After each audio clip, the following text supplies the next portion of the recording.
We all recognize the story of how love grows cold. At the beginning, there is warmth, curiosity, and care. We want to know everything about each other. We listen closely. We linger. Then, slowly, something changes. Work takes over. Phones appear at the table. We half listen. We stop asking how their day really went.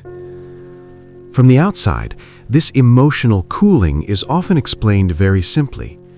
People say love fades because we get bored, that familiarity drains excitement, that partners like movies or gadgets eventually lose their shine. But this explanation is comforting and wrong. Because emotional coldness is not natural, and it is not inevitable. There is another explanation. At first, it sounds darker, but in the end, it is far more hopeful. We do not lose interest because we are bored. We lose interest because we are hurt. Because somewhere along the way, we felt disappointed, frightened, or angry, and we never found a safe way to say so. Not to them, sometimes not even to ourselves. Going cold is not indifference, it is protection. It is a quiet numbing that happens when emotional pain has nowhere to go. We are not tuning out because we do not care. We are tuning out because caring has become dangerous. This can feel strange to hear. After all, we may not remember being hurt at all.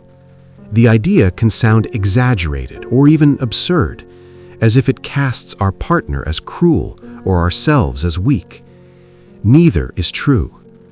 The self that loves is not the same self that navigates the rest of life.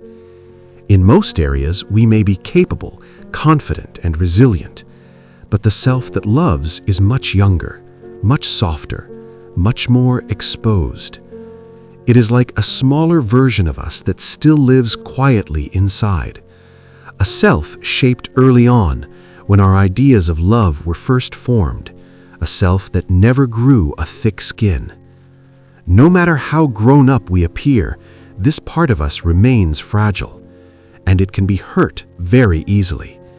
It can be wounded by interruptions, by distracted listening, by choosing a screen over closeness, by small signs of disinterest that mean nothing to an adult mind. These are tiny slights by everyday standards, but love does not operate by everyday standards. To the loving self, these moments land deeply. They feel like rejection, like abandonment, like proof that one is no longer cherished. Ideally, this wounded part of us would speak up immediately. It would explain calmly what hurt. It would ask for reassurance. But it rarely does. It often does not even understand what is wrong. It only knows that it hurts, and so it retreats. Withdrawal becomes safety. Coldness becomes armor. From the outside, this looks like indifference. Inside, it is confusion. If we were forced to translate these hurts into adult language, they might sound embarrassing, even ridiculous. I felt ignored when you didn't ask about my lunch. I felt lonely when you chose the TV over holding me. These are not problems we like to admit to, so we stay silent. And the silence hardens. Desire fades. Irritation grows. Sarcasm appears. Sex disappears. Not because love has died, but because it has been quietly injured. Healing requires something very specific. A shared understanding of how sensitive love really is, and a safe place where small hurts are allowed to matter.